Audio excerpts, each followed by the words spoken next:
President Stacy Gilmore and the representative for District 11, and excited to talk a little bit more with you about this project and hear from the representatives, and then listen to your questions and feedback and ideas and any concerns you might potentially have. This is a big opportunity for us, but it also, will impact the community as well. And so I want to make sure that we're able to hear your concerns and then work on them together to figure out solutions tonight and in the subsequent meetings. And so I'll go ahead and turn it over to Lily, and I'm sure we'll do introductions. Thank you, Councilwoman Gilmore. Welcome, everyone. And my name is Lily Janiance, and I'm the Senior City Planner with Community Planning and Development. And I'm overseeing this plan amendment. I was also heavily involved in the development of the 2019 adopted plan. So this is our second public meeting for the Far Northeast Area Plan Amendment. Let me just share my screen so you guys can see the PDF. And let me know that you can see that. Oops. Let's see. Share. Can someone confirm that they can see the PDF being shared? Yes. Yes. Okay, great. And again, just a reminder to everybody that this meeting is being recorded. So today we're going to give you an overview of the plan amendment that is coupled with general development plan update. And then we will hear from PepsiCo themselves, and after which we will open up the floor to you for your feedback and comments. But before we get started, I'd like to remind you where we are in the planning process. The pre-planning for the amendment started in late September of 2021.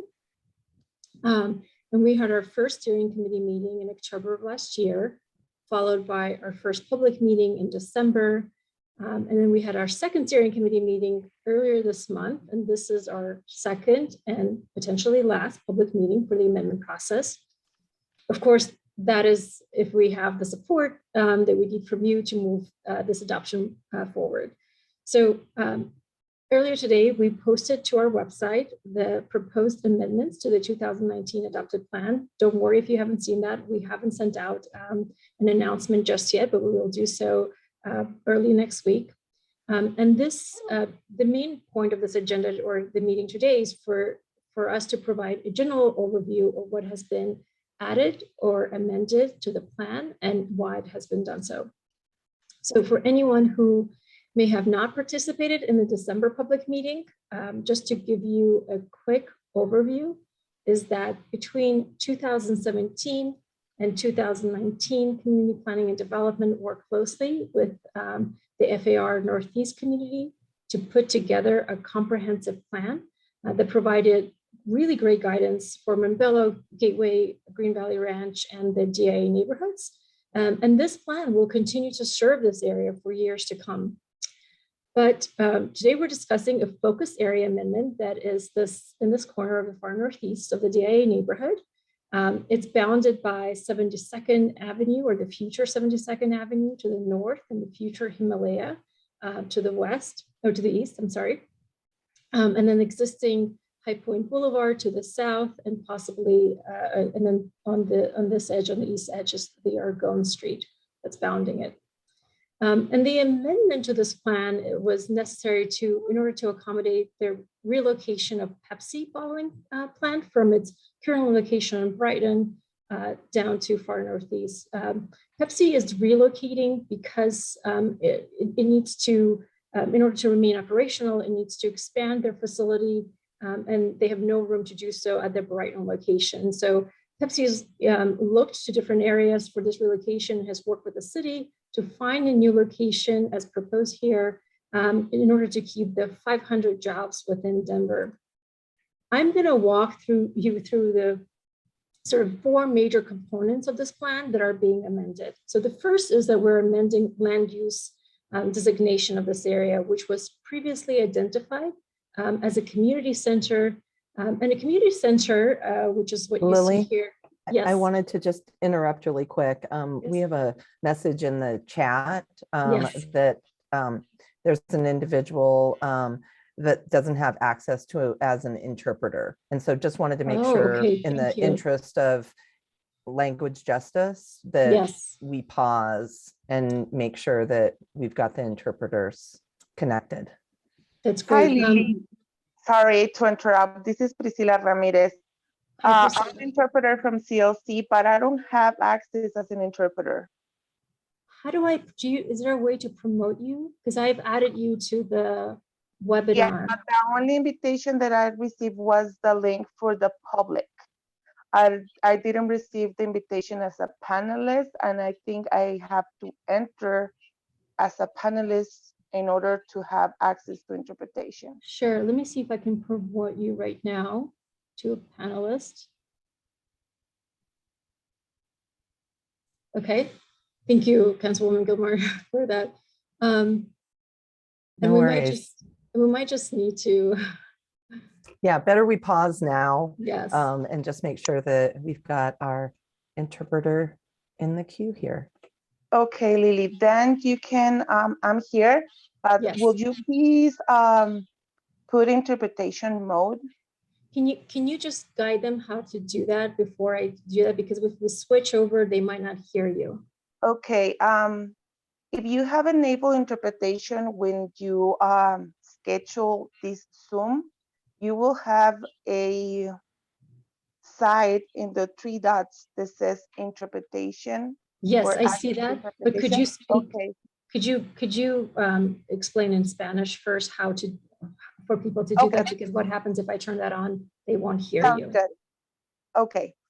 Hola, buenas tardes. Mi nombre es Priscila Ramírez. Estoy aquí con la Community Language Co-op y estamos tratando de figurar cómo poder prender la interpretación. Cuando se prende la interpretación, ustedes tendrán un globo de un icono que dice interpretación. Si están aquí a través de su tableta o su teléfono celular, pueden accesar en los 3 puntos. Cuando accesen, si no son completamente bilingües, le pedimos por favor que accesen al idioma que prefieran y van a aparecer 2 pantallitas, una que dice inglés y la otra español. Por favor, escojan el idioma en el que se sientan más cómodos y ahí podrán estarme escuchando a través de español. Thank you. I'm going to turn Spanish translations on now. Thank you.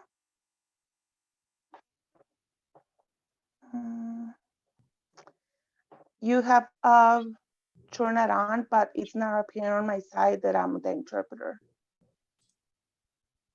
So I can see now that I have the option to choose the language, but I don't have the option.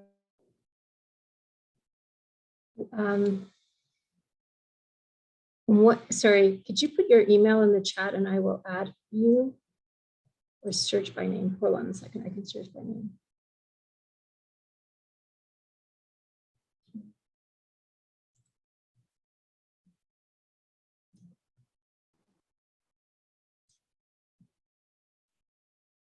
I'm sorry, everybody, for the delay.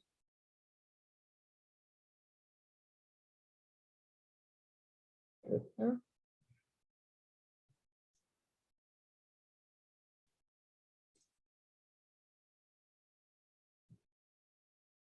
You should have that now.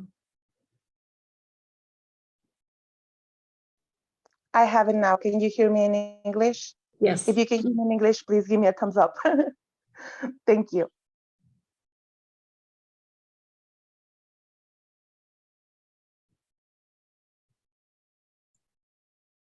All right. Thank you, Lily. Yes. And Priscilla, do you mind sharing the slides and just giving them a quick overview of the slides I've already reviewed on your end?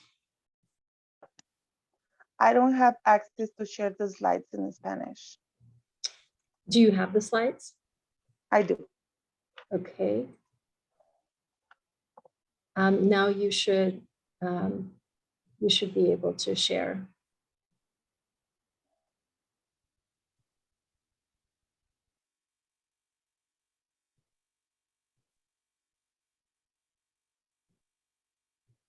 It doesn't let me. It doesn't let you. Okay. If you want, you can present them in English. I think if you want to, Lily, if you want to go ahead and start the presentation. You have my speaking notes. Do you want to just really quickly go over these slides? Or we can, Lily, if you want to. You didn't get too far No, into we them. If didn't. you want to just start over and then Yeah, we've I got a can just give clean a- public record for Okay. for us, I think that's good. That's totally good. Okay. Okay. So I'll start with this slide. Voy a comenzar con esta presentación.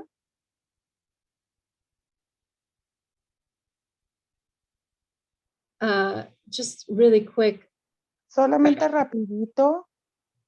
I hear the Spanish translation, even with the English on.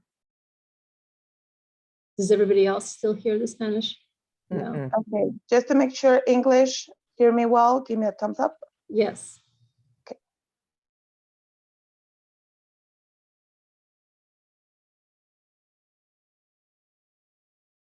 And then can you speak in Spanish? Because I feel like I still hear you when you're speaking in Spanish. Okay, great, thank you.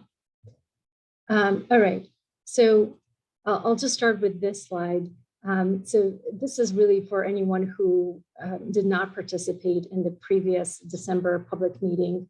Just to give you guys an overview, is that between 2017 and 2019, CPD, Community Planning and Development, worked really close with the community at Far Northeast to put together a really strong plan. And this plan is still going to provide really great guidance for Montbello, Gateway, Green Valley Ranch, and the DIA neighborhoods for many, many years to come. And so today, we really are concentrating about and speaking to this very focused corner of the DIA neighborhood. And as I mentioned, it's bound by 72nd, Himalaya, High Point Boulevard, and Argonne Street.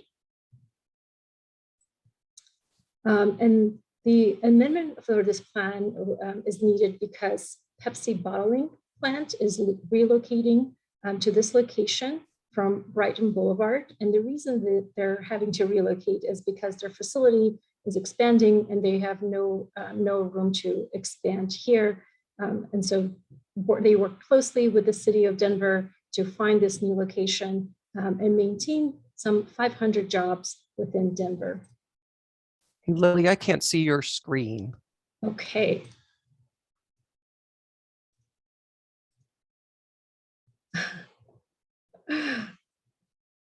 How about now?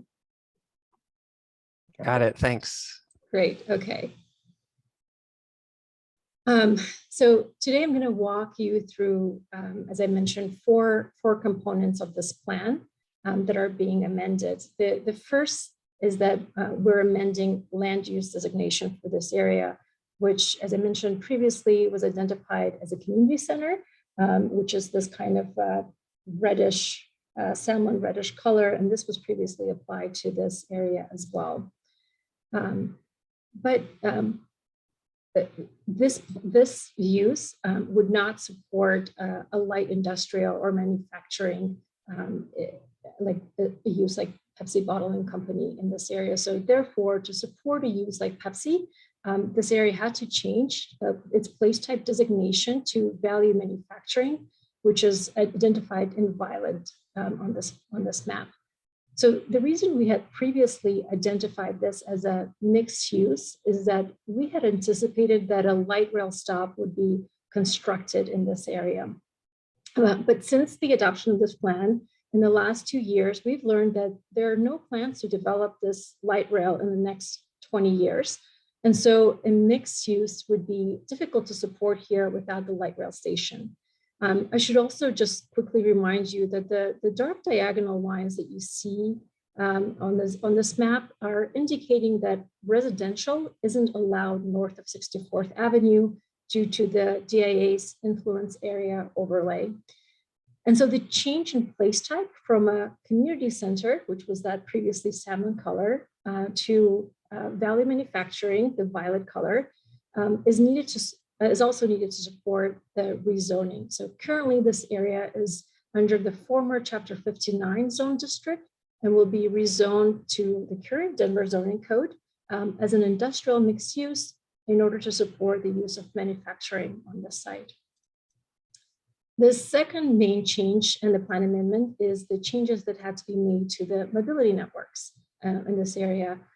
Typically, roads and mobility networks are dependent on the type of land use designation. And so with the change of land use, we don't need as many road networks connecting across this area.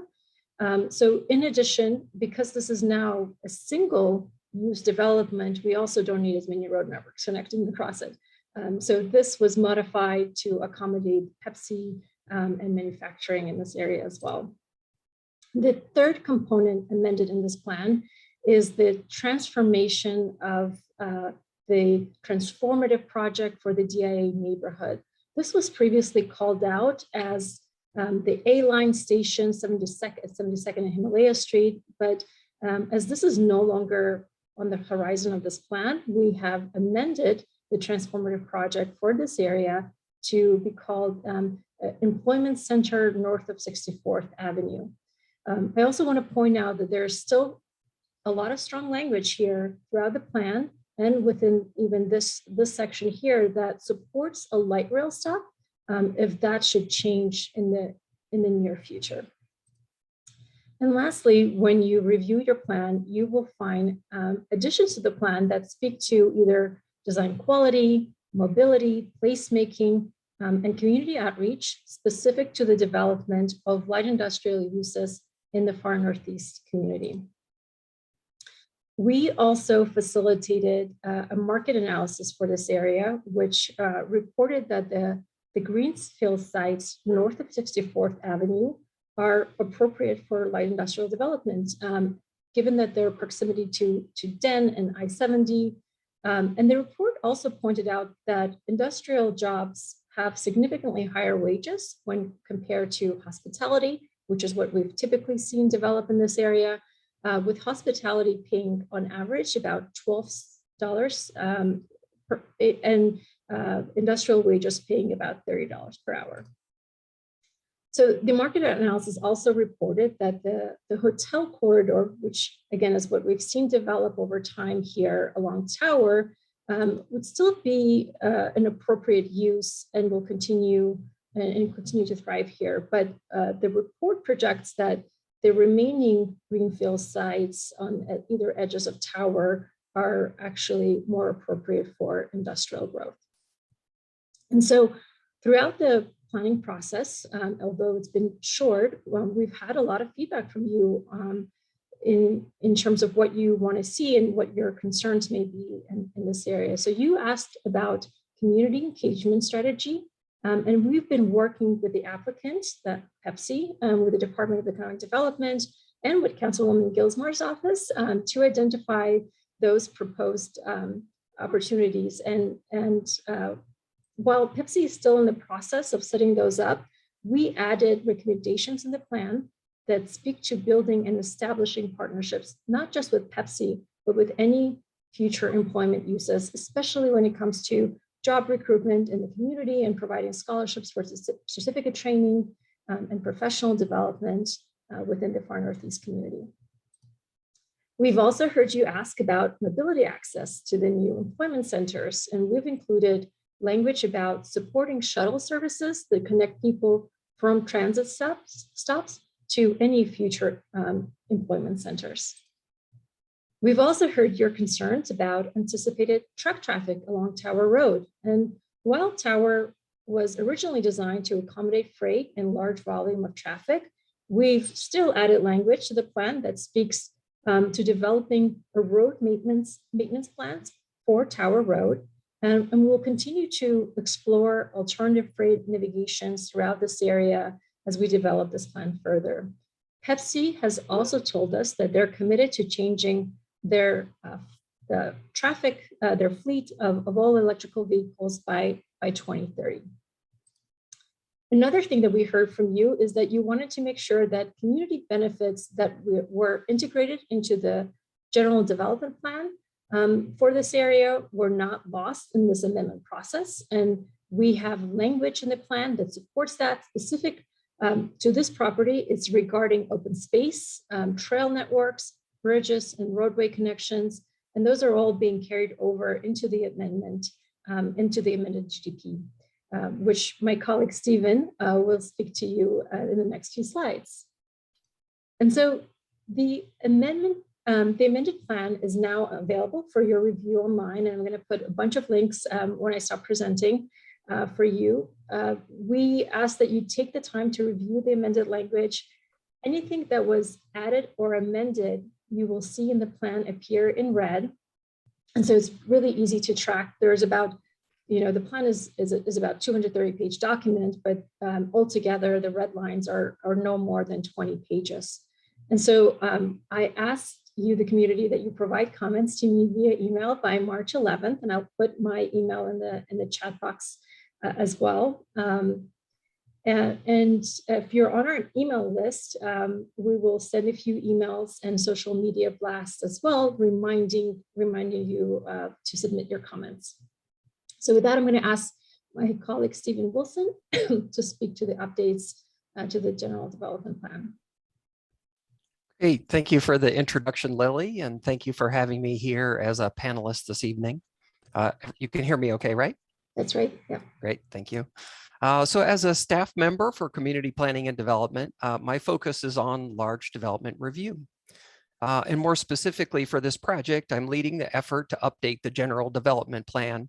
And general development plans are also referred to as GDPs. GDPs are a planning tool used to plan for roads, bridges, trails, open space, and other infrastructure related items for land development. As you can see by the graphic on the screen, GDPs are common within the city. Next slide, please. The project site is part of an existing GDP called the High Point General Development Plan.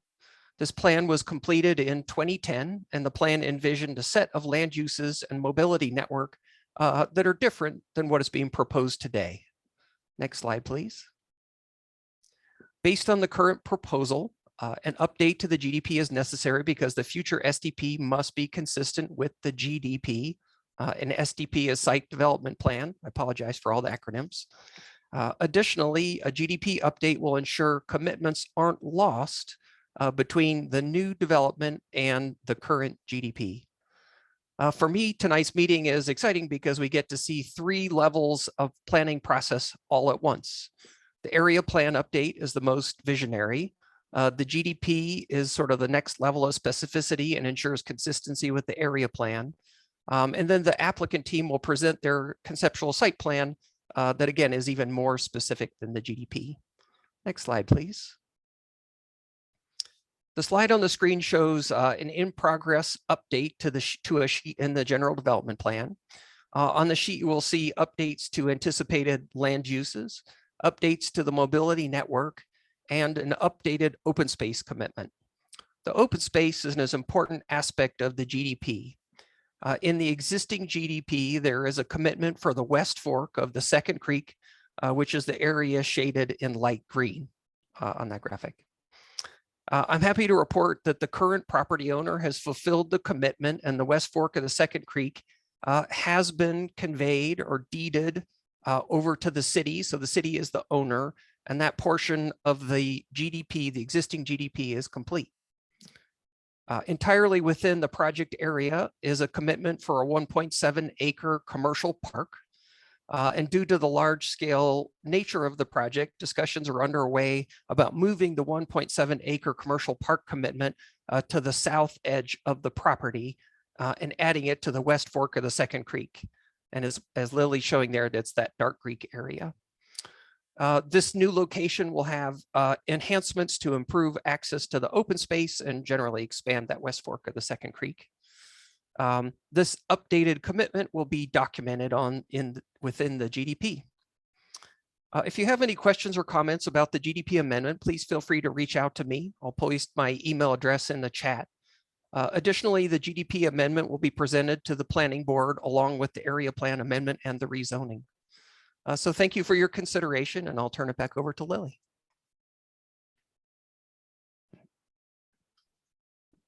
Thank you, Stephen. So this is my last slide before I hand it over to Pepsi to present their slides. I just want to walk you guys through our next steps, which are really about reviewing your feedback and comments today and address those in the plan, as well as incorporate any feedback that you might provide to us via email. And so once we've captured your comments and then we plan to present the final plan at Planning Board public hearing on March 16th. And that's scheduled at 3 p.m. I think that still is going to be in a virtual capacity, but I need to confirm, and I will update that information on our project website. But all of you are welcome to participate, and you can come to speak in support or share your concerns that you may have in that public hearing. And so if Planning Board supports this plan, we will then move this forward to City Council, and it will be officially adopted, and we can anticipate that to be on May 16th. So with that, I'm going to pass it on to Pepsi and have them present, and then we'll open the floor for your comments. Thank you. Thank you, Lily. While I'm doing an introduction, can we have Kathy Alfano, Lupe de la Cruz, and Andy Wright promoted to panelists? Thank you. I'm going to go ahead and share my screen. Good evening, everyone, and thank you for spending your evening hearing about this project, which we as a team are very excited about. My name is Brian Connolly. I am a land use planner and lawyer here in Denver with the firm of Otten Johnson, and we have the privilege of working with Pepsi on this exciting new project. And I also want to say thank you to Council President Gilmore for being I guess you're our host this evening, and thank you to Lily and Stephen for your presentations and for your good work on all these efforts thus far. So our goal in our presentation this evening is to introduce you a little bit to who PepsiCo is. We've talked a little bit about that in our prior community meetings, but so some of that will be review. We'll talk about Pepsi's plans to construct really what is going to be a very advanced manufacturing facility to create beverages in the High Point community. And then our goal really, more than present to the community this evening, is to answer any questions and receive any input that you all have. And so we'll look forward to an open dialogue when we've finished our portion of the presentation. So with me this evening as part of our Am I missing something? I can't hear anybody. I can hear you, Brian. Stephen, can you hear us? Okay. I can hear you, but I couldn't hear Brian. Huh. I could hear Brian. Everyone else can hear me? Thumbs up? Mm-hmm. Yeah. Okay. There's no shortage of technical difficulties this evening. Yeah. If I'm the only one having the problem, don't worry. Okay. So just to introduce the other folks who are here with me this evening and will be helping give this presentation. First is Kathy Alfano. Kathy's the Senior Director of Economic Development for Pepsi. We also have Steve Lawrence, who's Vice President of Engineering and is working on the site plan and the development of the project. We have Andy Wright, the Director of Sustainability for Pepsi, to talk about Pepsi's sustainability plans regarding this project. We're also joined by Lupe de la Cruz, who is the Senior Director of Governmental Affairs, and Martin Wallace, who's the Director of Real Estate. They'll help us answer any questions that you all have, and I will also be helping with questions at the end. So I will now turn it over to Kathy, who's going to introduce who PepsiCo is. Okay, so good evening, everyone, and thank you so much for inviting me tonight, and thank you for coming to this meeting. PepsiCo is one of the world's largest food and beverage companies in the world, and the company is consistently recognized by independent third parties for its high standards related to ethics, diversity, environmental stewardship, and best places to work. Next slide. Now it's Steve.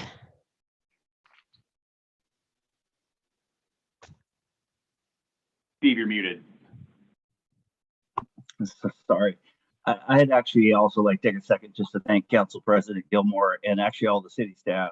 For many of us, this is about 2.5 years in, so just wanted to thank you all. This is a rendering that probably many haven't seen, but this is actually what our building is going to look like.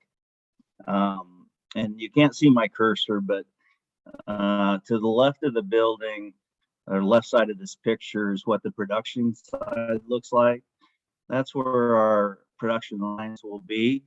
And that's about 700,000 square foot.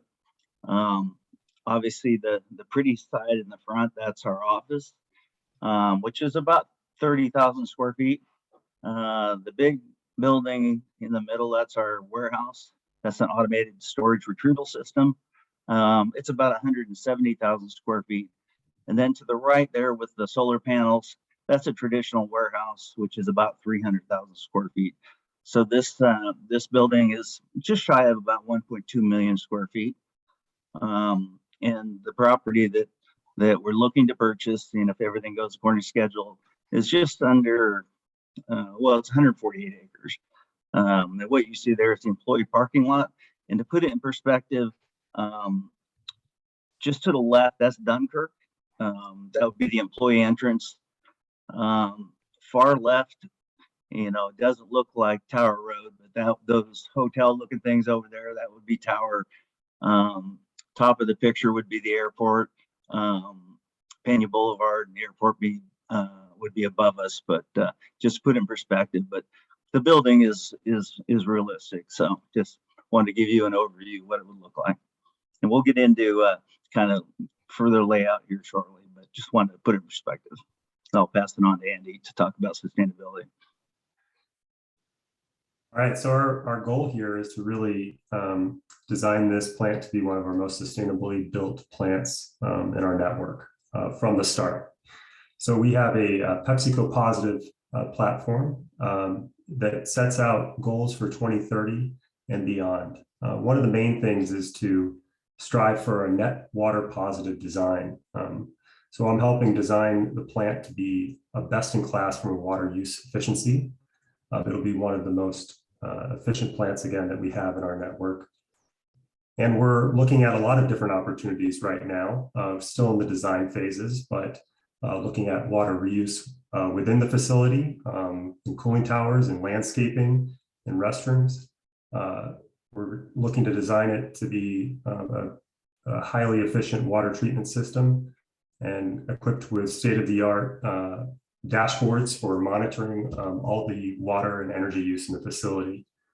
And from a climate standpoint, we have a goal to achieve a net zero by 2040.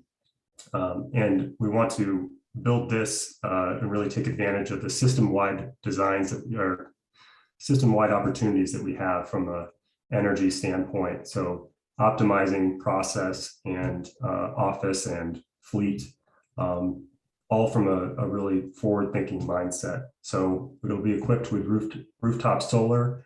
It'll be ready to support the electrification of our fleet by 2030 and hopefully sooner. And it'll have all electric charging stations for our forklifts as well. We're looking at some very forward-thinking energy designs as well that we're considering right now with heat pumping and other unique things that we haven't done before. So it's really all-inclusively a state-of-the-art sustainability facility that we want you to feel that as you walk in from day one.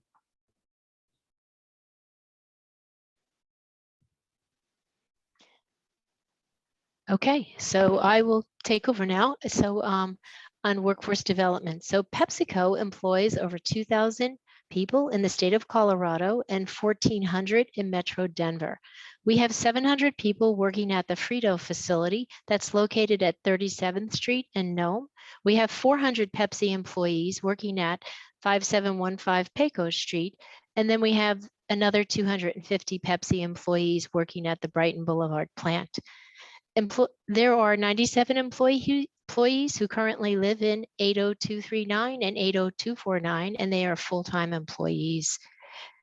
Employees have access to a wide range of benefits, including tuition, training, medical, and retirement benefits. And our goal is to provide an employee a career with advancement. There are many positions open right now in Denver that can be accessed at the PepsiCo website, as well as the Connecting Colorado website. Next page. We want to hire from the local neighborhood. We are always committed to a diverse workforce.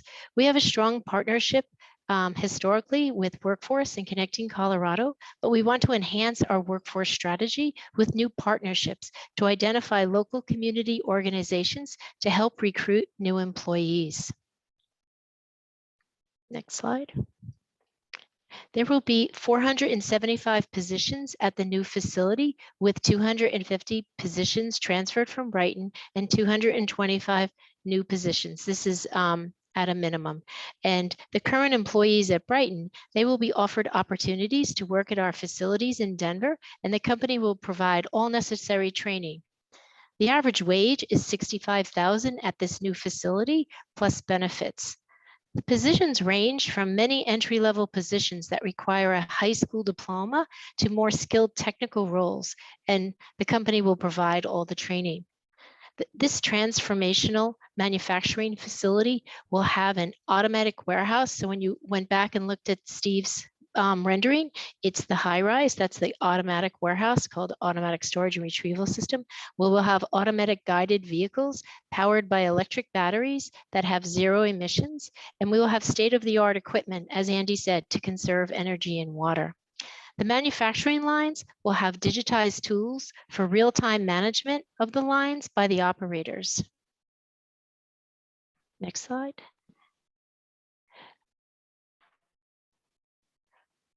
We want to develop a great workforce strategy to hire, train, retrain, and upskill workers. We want to partner with organizations to develop apprenticeships and work with local schools. We really want to leverage all effective ways to hire, including virtual and in person. We are currently looking into employee transportation to and from the nearby transit stations.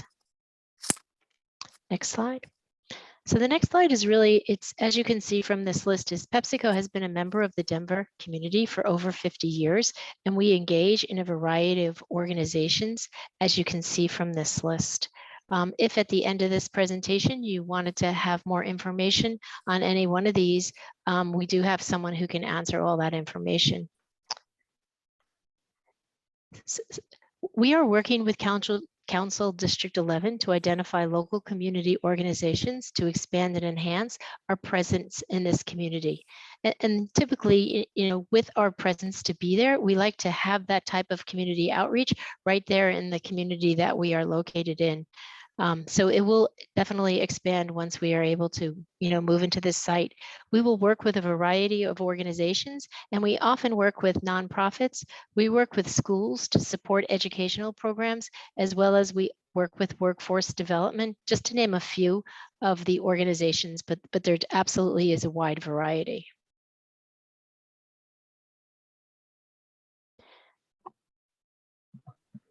All right, I'll talk about truck traffic, which I know is being a topic, and I'll discuss multiple options. Initially, when we look at this, obviously our truck traffic is going to typically come off the interstate, and of course off of Pena. And our goal was to get that to the plant as quickly as possible. So initially we were looking at 70th, and the difficulty with that coming out 70th was the rail crossing for trucks made that a very difficult crossing. And so we then looked at 71st, and that was our first option of choice. But we've been working with the city on this for some time. The difficulty with 71st was not having a lot of queuing option. So working with the city, we actually came down, and 69th became the option of choice for two reasons. One, it allowed, coming off the tower, it allowed for a lot of queuing capacity. And by the way, our capacity, and we've run statistics, we've done the numbers and done traffic studies with the city. 282 trucks per day is what our anticipated traffic load is, which is 11.75 trucks per hour. Or if we did the math, what is that, about 1 or 5 trucks? Yeah, about 5 trucks. Yeah, every 5 minutes you get a truck. So not tremendous. I've spent a lot of time in Denver lately, so not tremendous for Tower Boulevard. But as we look at that, that's not a lot of traffic, but it also offers one other thing that we were looking for, which is connectivity back over. And it's obviously future connectivity as we looked at what Lily was stating, as this area develops out, trying to get east-west connectivity. So that offers connectivity in the future, but what it also offers for us is a lot of queuing for vehicles.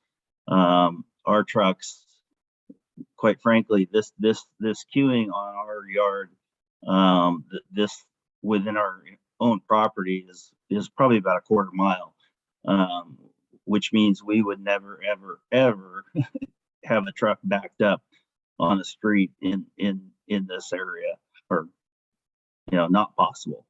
So we looked at this and considered this the best option.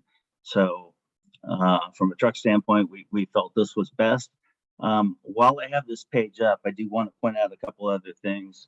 And Stephen showed the area for green space, but I did want to show you, we talked about other options, but the green space right here, when we went to the 69th option, did lay out the green space very nicely right below here. So this would be the dedicated space that we would obviously deed over to the city, which lines out well.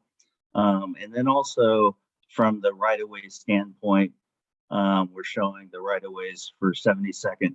And from our vantage point, we're very much in support of the future rail station. So the 72nd right-of-way, the Himalaya right-of-way, and then the future 70th right-of-way here. As I showed earlier on our the rendering, this would be our employee entrance from Dunkirk, which is strictly car traffic would come into our employee parking lot. This would strictly be a truck entrance, but of course it would be through traffic in the future. So just wanted to point that out. Next slide. Stephen basically showed this slide already. So I basically showed you the green space. I showed you the construction path, the trail going through. We talked about where this would cross. Obviously, we talked about a 71st crossing. We'll take the trail up to 72nd and bring it across. So that we'll for certain do that. I just talked about bringing across the right-of-ways, so no issue there. And then of course the development fees that are associated for linkage. So next slide. And then from a timeline standpoint, we're obviously still in the LDR process. We're talking about rezoning and the plan amendment. We want to get through this as quickly as possible. From a construction standpoint, we're looking to we're hoping to get permit submission started as quickly as possible and get that going as quickly as possible. We're hoping to start construction first half of this year.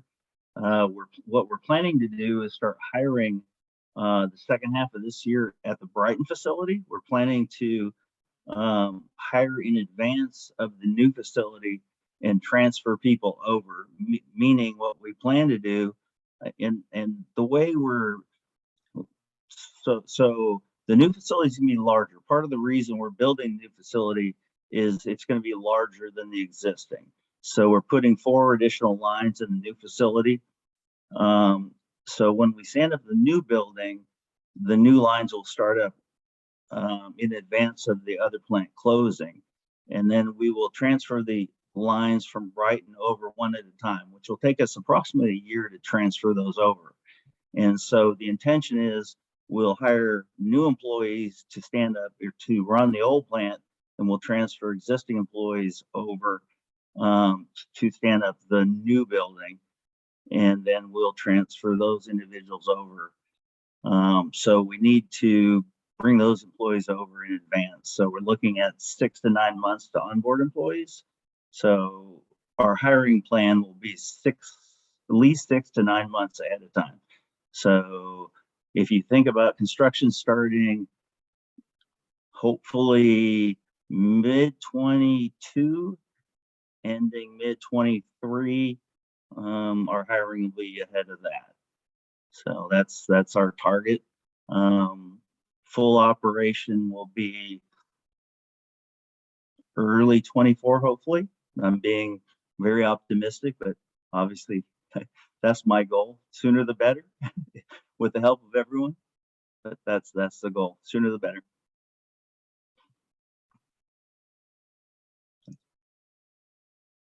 Great, thanks, Steve. So in conclusion, we think that the project offers a number of benefits for the community and for the city. Those benefits include equitable economic development. This is an opportunity to provide new good paying jobs here in Denver at a variety of different skill levels. The construction of this plant will certainly result in more business activity for the community around it. We are going to support the development of community infrastructure through work on the street grid, through development of trails, through creating additional tax revenue to the Metro District to support the creation of infrastructure in High Point generally. As part of the development of this project, there will be funding for the construction of the High Point educational and recreational facilities, as well as Steve said, the company is supportive of a future commuter rail station at 72nd and Himalaya if that were to materialize in the future. Obviously, it creates sustainable manufacturing. You heard about the sustainability plan. It really will be a global model for sustainable beverage manufacturing. And it incorporates a lot of best practices in terms of renewable energy, water recycling, and electrified fleet. And ultimately, it's a low impact use. This is a plant that really doesn't produce any noise. It doesn't produce any odor. It will not have excessive lighting from any of the operations. We are going to have predefined truck routes, as Steve mentioned, and the anticipation is to have high quality architecture and landscaping treatment. So with that, I think we are available to answer any questions. Lily, I did see one question come in through the chat, and I might just go ahead and answer that, which is the question is, when you say that trucks will utilize 69th to Tower Road and Pena Boulevard, does that mean that they will not be using 56th Avenue? And the answer to that is yes, is correct. We are not planning to use 56th Avenue as a truck route. Yeah, and we can actually dictate that with our truck routes. I mean, with global positioning, everything else, we can pretty much dictate our truck routes.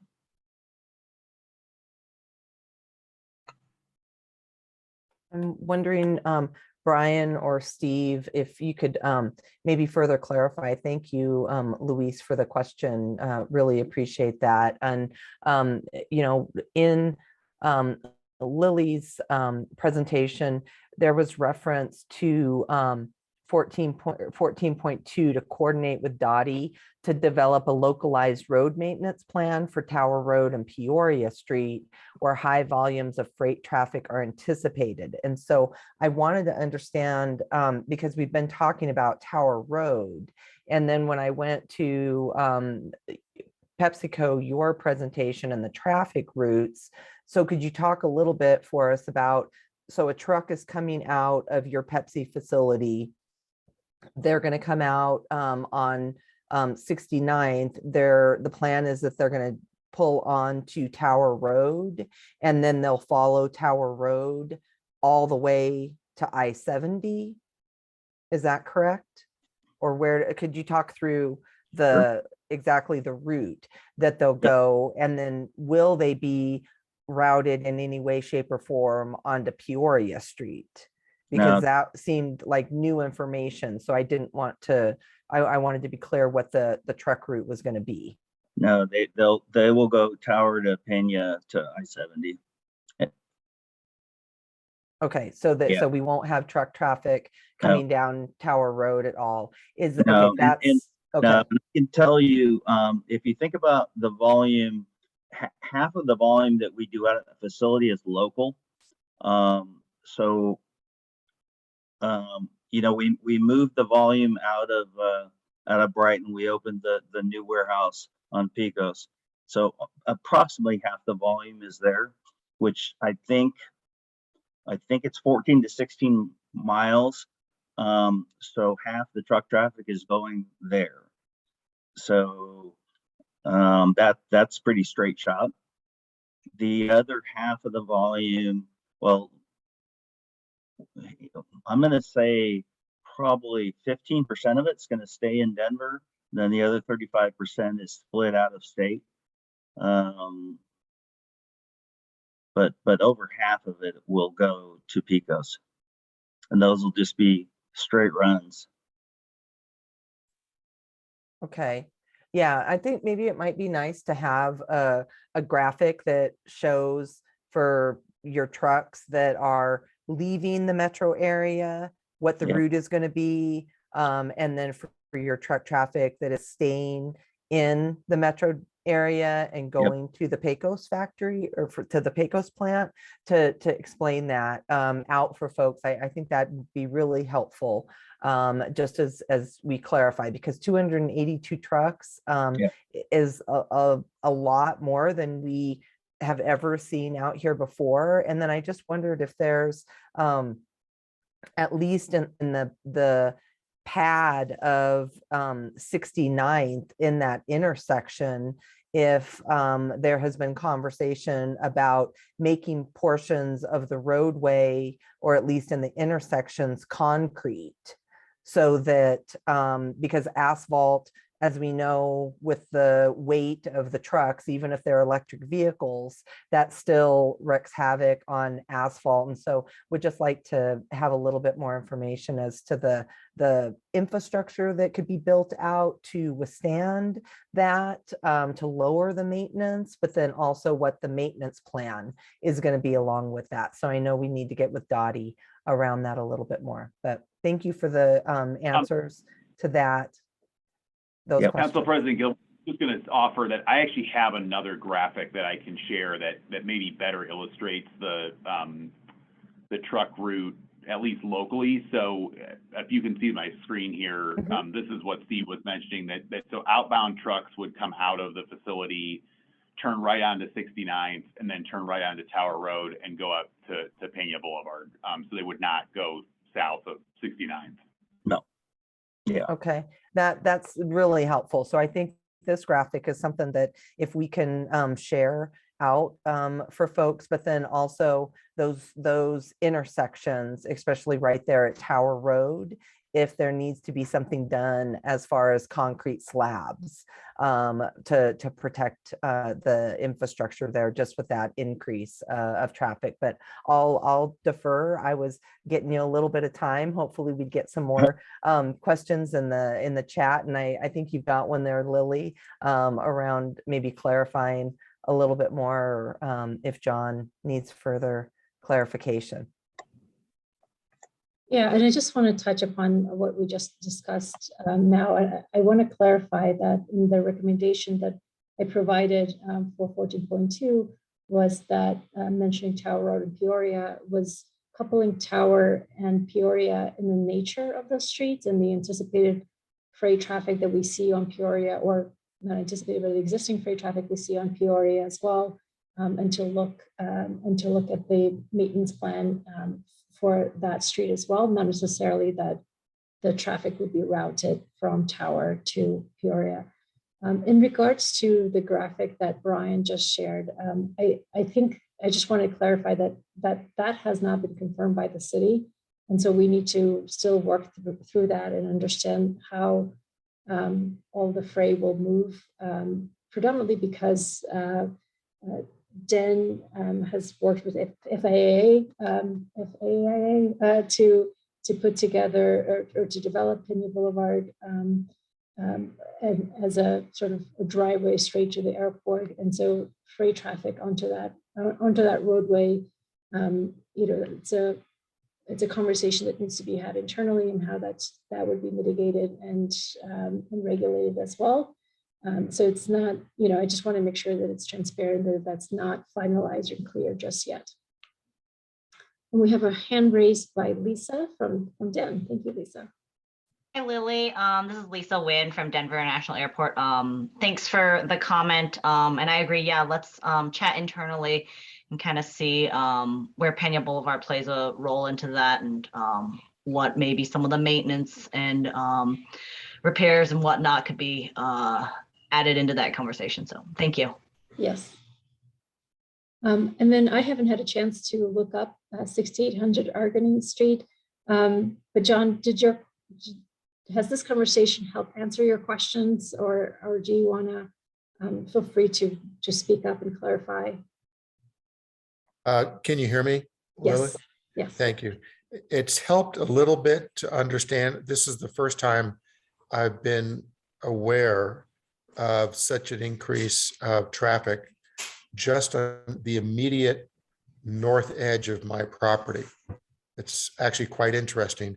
I lease part of the space to Denver Public Schools, to the Legacy Options High School, and the amount of traffic on the north end, given what Mr. Lawrence indicated, is going to change for lack of better words, the culture is going to change the area, I think, pretty significantly. That's a lot of trucks.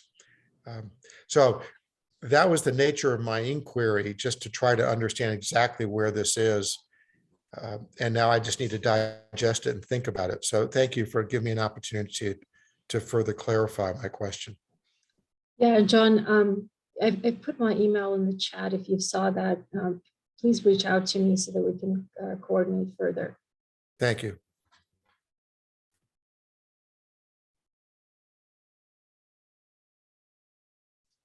Are there any other comments or questions? Lisa, do you still have your hand up, or is that in the previous? Sorry, question? let me put that down.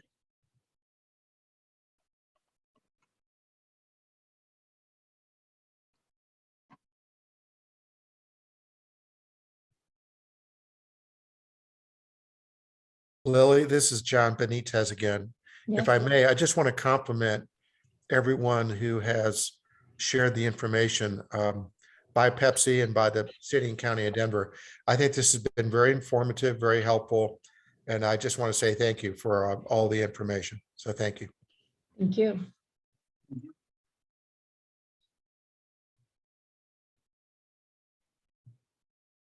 Well, since we're not getting any questions, I wondered, and please folks, go ahead and write your questions in the chat or raise your hand.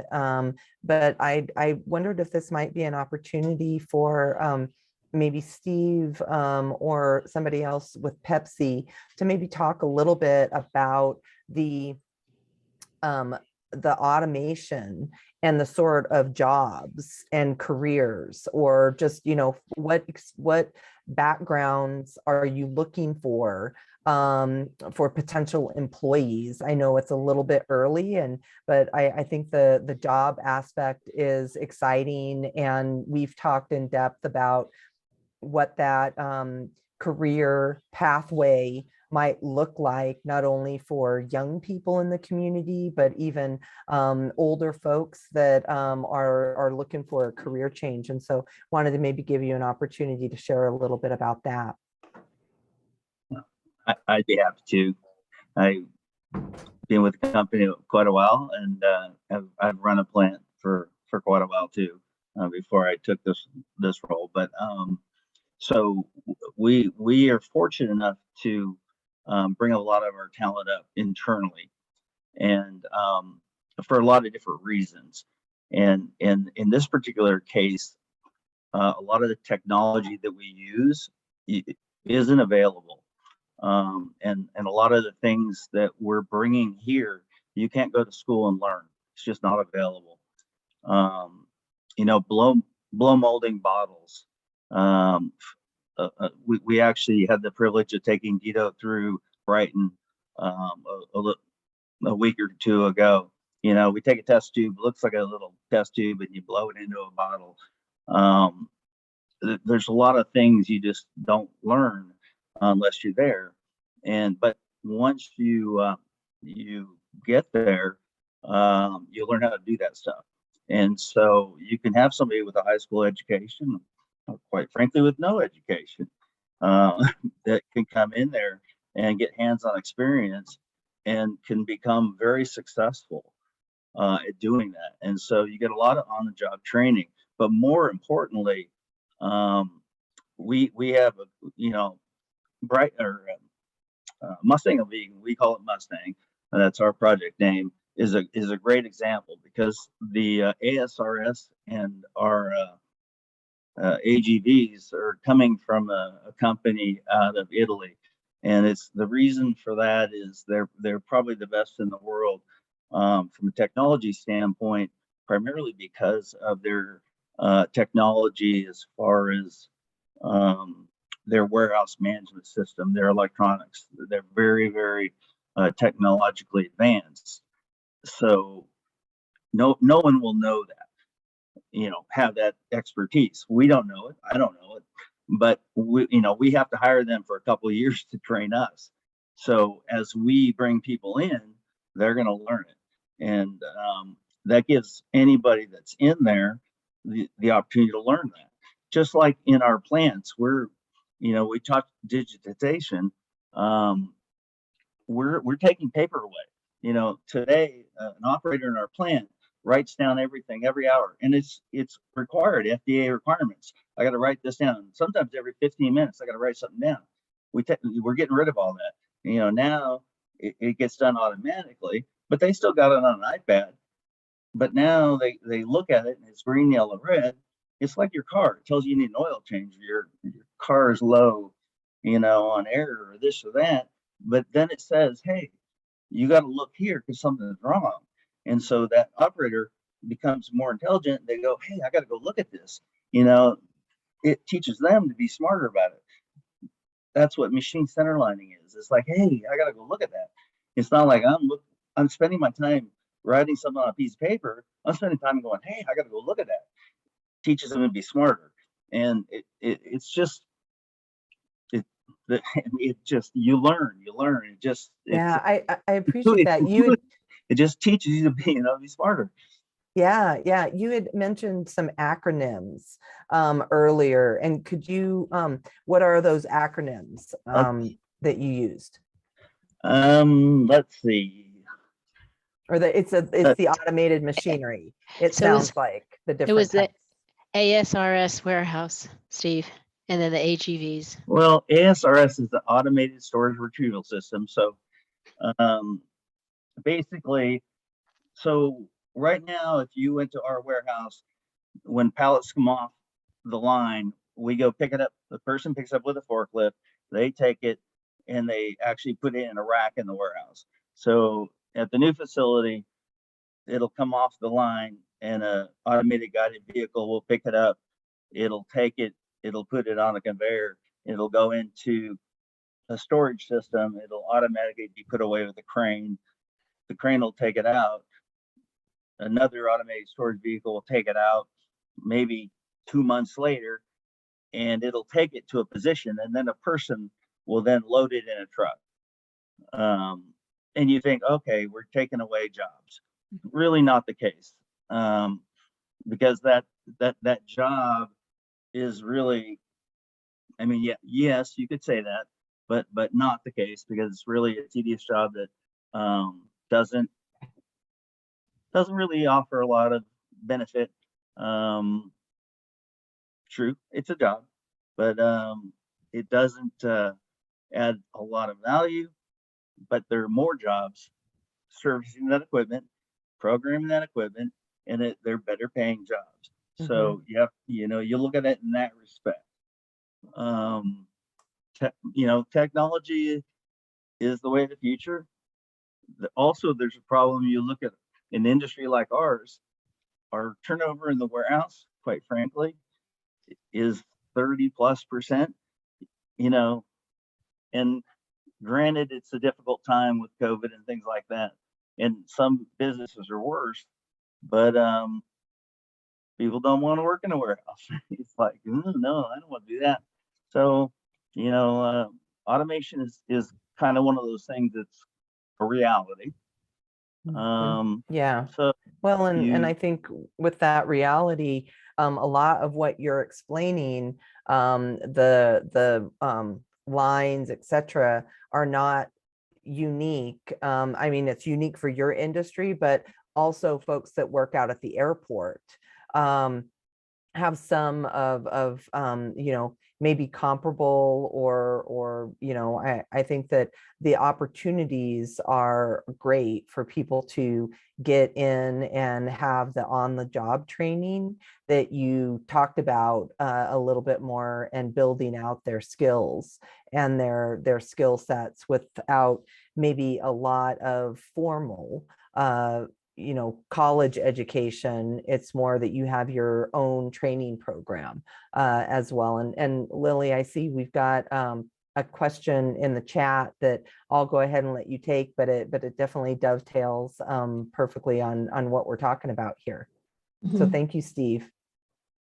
So there's a question here from RCOB. Are there any community benefits agreements associated with this project in addition to workforce development? And I know that Dita is on the call as well. And I don't know if Deborah, if you're able to jump on and speak to how the city navigates through community benefits for a project like this. Lily, can you hear me? Yes. Yeah, I am on the call and appreciate the question. You know, the city is legally, from a legal perspective, cannot enter into community benefit agreements with projects. And that's, you know, really why we're trying to build out our partnership with Pepsi around workforce development and making sure that Denver residents get access to these opportunities as they become available, the positions that are available now, as well as the positions that will be available in the future. As Steve mentioned, we had a great meeting with Pepsi last week to begin to enhance and deepen our partnership around the workforce component. So we really look forward to building that out, everything from how to involve youth in the area all the way to the existing workforce and the new employees that will be hired at this facility. And sorry, I can't join you in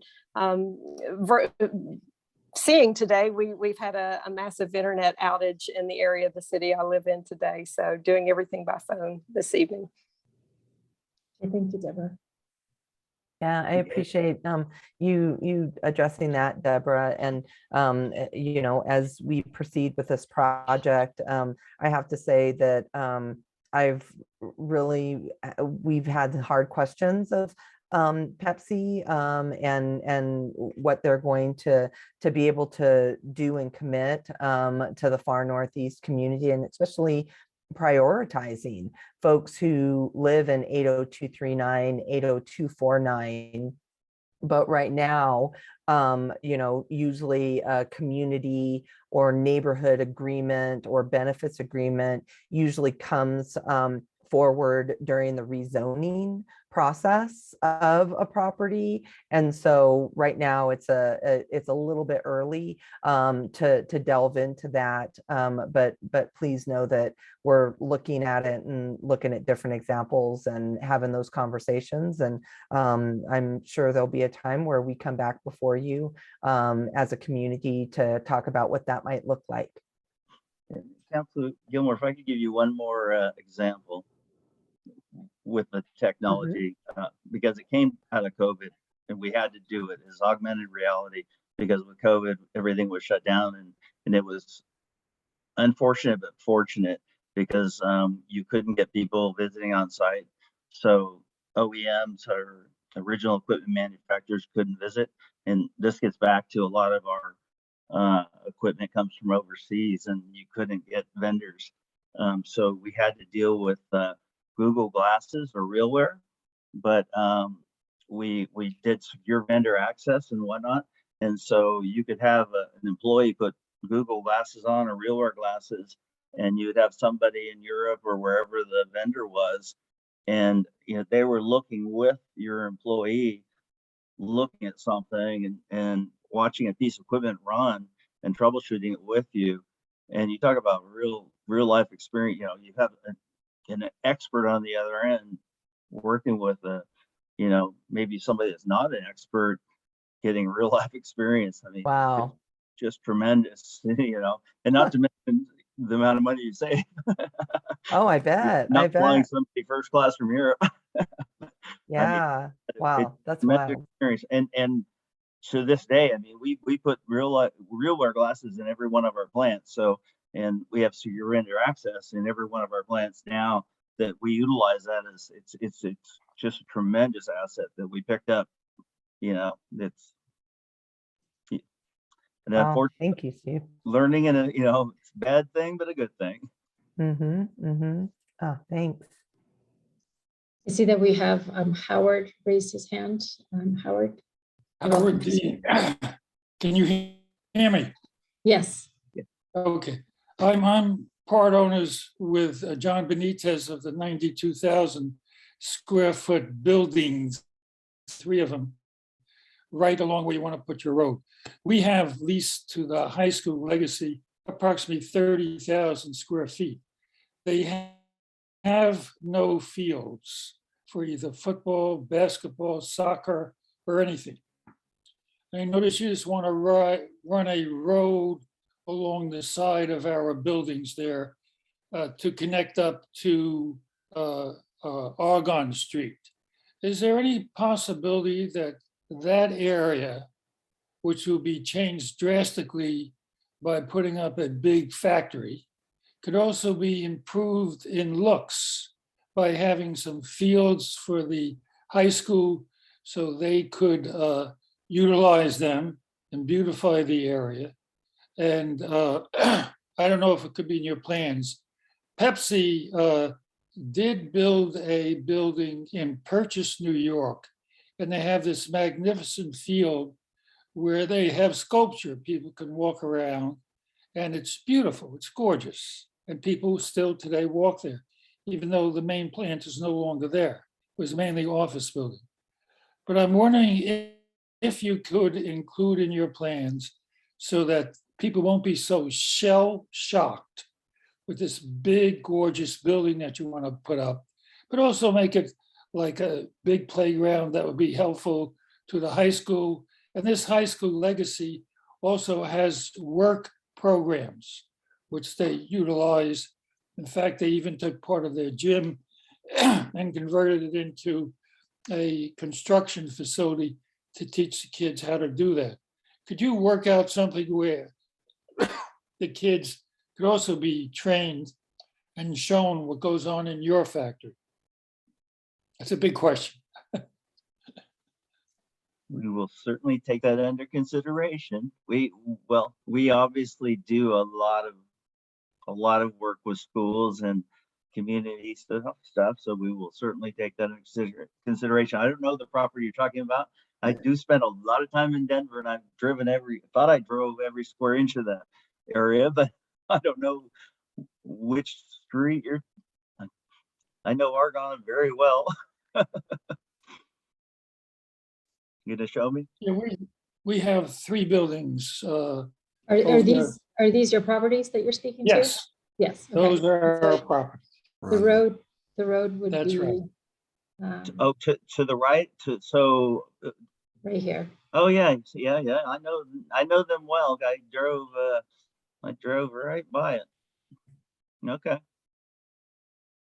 So the area to the south or west of that would be great if there could be a few fields and just open space so that. Yeah, I know exactly where it is.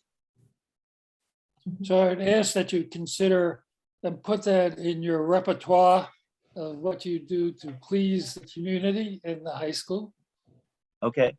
But you realize that's Andy's property, not mine. Well, that may be true. If you're going to have that road going through there, whose road is that going to be? Well, the road's on my property or Pepsi's property. That's correct. So just keep that in mind. I think it's a beautiful project. I think it'll do wonders, but it's going to be a shock. Mr. Dean, this is Lupe. I'm with PepsiCo's Government Affairs. I'd only just to make sure that we manage the expectations. There's a number of local and state and national policies that regulate our engagement with schools and what we can and cannot do in relation to partnerships with schools. But what you hear here from Steve and the rest of us is that we certainly want to be a good neighbor and look to find opportunities to support the local community. But I don't want you to go too far along on this idea that may be prohibited from us actually fulfilling. Well, if you don't think about it, it will never happen. So I just want to plant the seed so maybe you can help it happen. Thank you. Thank you, Dean. I think that was a great question, Mr. Dean. And I wondered, Lily, because the schematic that you just showed, is that where I just wondered because Mr. Dean also alluded to, expanded open space or parkland that could be an amenity to his high school students. And is that the schematic that you brought up? It looked like, wondered if we might be able to see on that where the West Fork of Second Creek is and where that is in relationship to Mr. Dean's property, or is it not?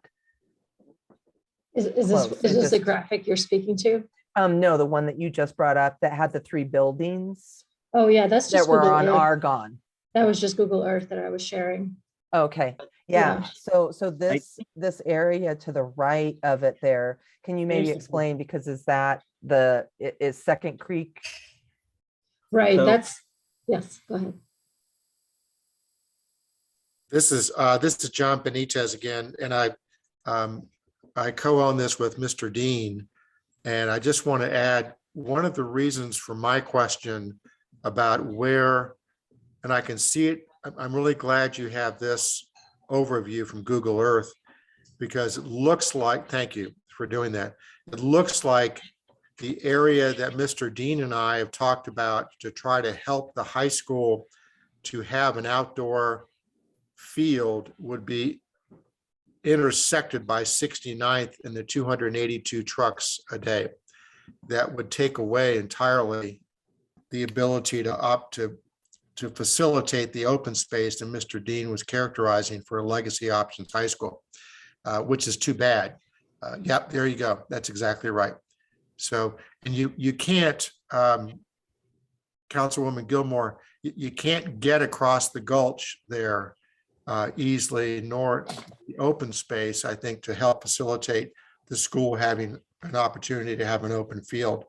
So it just presents a number of issues that I'm sure Mr. Dean and I will think about and talk about, and in our comments to the GDP consider as you go through this process.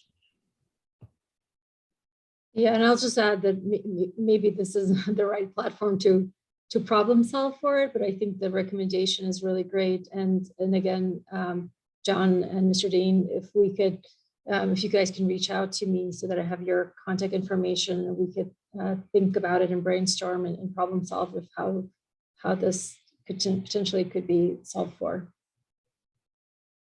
Thank you. Well, yes, we'll do that. I believe Mr. Lawrence referenced Mr. Klein. Is it Andy Klein, Steve, that you're referring to?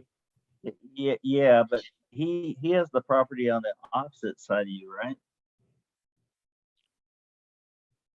I think he has the property to the left of you. I was thinking the property, I don't know who owns the property. I was thinking you were talking the property to the right of your parcel. Actually, I think you're referring maybe Lily, can you bring that schematic back up Yeah. one more time? I think, Mr. Lawrence, I think you're referring to the property on the south. Is it down there? Is Yeah, that? Yeah, That's heated. that's actually the southern edge. And that was owned by Mr. Pittman and Edmund Johnson. And that unfortunately, I think is what I've been told, it's been sold. When I talked to Mr. Klein's office not too long, about 3 or 4 weeks ago, I told him I was interested in that parcel just to the north of our northernmost building, which is 69th, exactly, right in there. Thank you. For the purposes that Mr. Dean was referring to earlier, just to help facilitate Legacy Options High School to help them. So I was there just a couple weeks ago. The only reason I know this is I was there exploring the 69th option. So the circle you have on the top there, I do know for a fact because I was with West Side and they owned that one. At least that's what I was told. I think that's correct. And they said they would consider selling it, by the way, for a very, very high dollar per square foot, but they would consider selling it. But right now, to the extent that the 69th Avenue is the best option and it intersects and prevents ingress and egress to a bigger field because there's so much traffic, that's just not going to work. Well, and I think another Oh. consideration that we have to look at is, I mean, I guess if you were looking at the property to the north of yours up there for a field, but I think that there would also be considerations because this whole drainage right here is part of the West Fork of Second Creek. And so I think that there's probably opportunity for the Legacy High School, especially around that there's going to be the 1.7 acre park to the south edge of that property.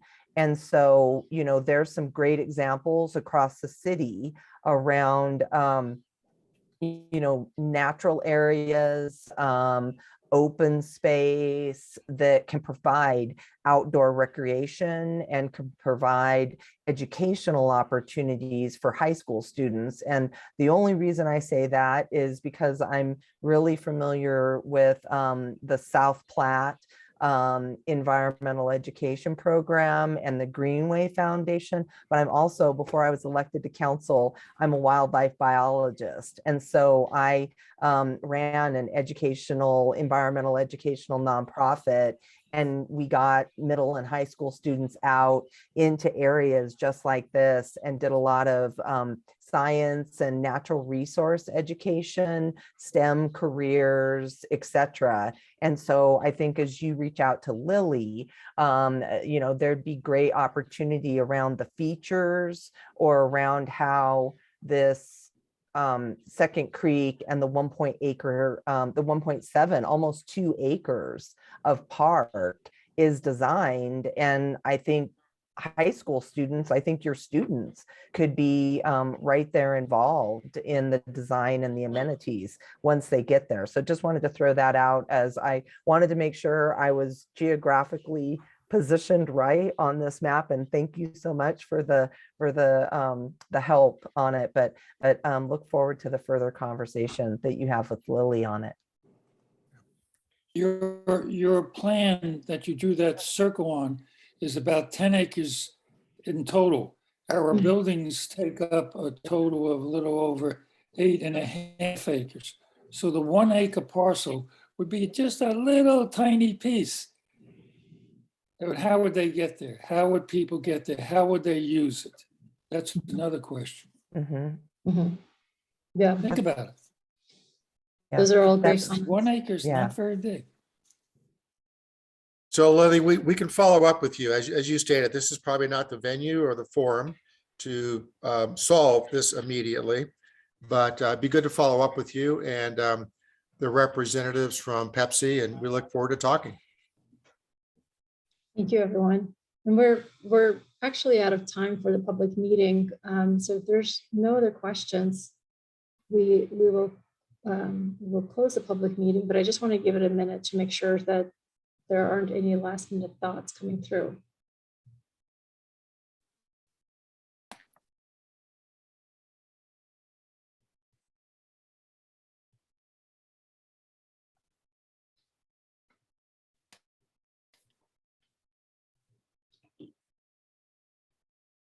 Again, I'm going to put my email in the chat one more time for everyone.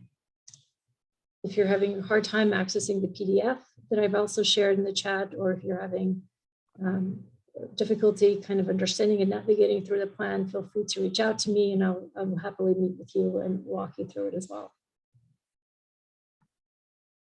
Well, thank you, Lily, and everybody from the Pepsi team, and especially the community members who have joined us tonight. It's been a great conversation and look forward to the next steps in this process. So thank you, Lily, and I'm really grateful we've got a great community planner such as yourself that can work on all of these difficult and complex issues and make sure we've got the best design possible to help the community. Thank you, Councilwoman Gilmore. Thank you, everybody. Thank you. Have a you, good everyone. night, Thank everybody. you. Good Have a night. good night. Guys, Thank you. appreciate it. Bye-bye. Nice meeting you all. Nice meeting you too. Bye-bye. Bye-bye. Bye-bye. Bye-bye.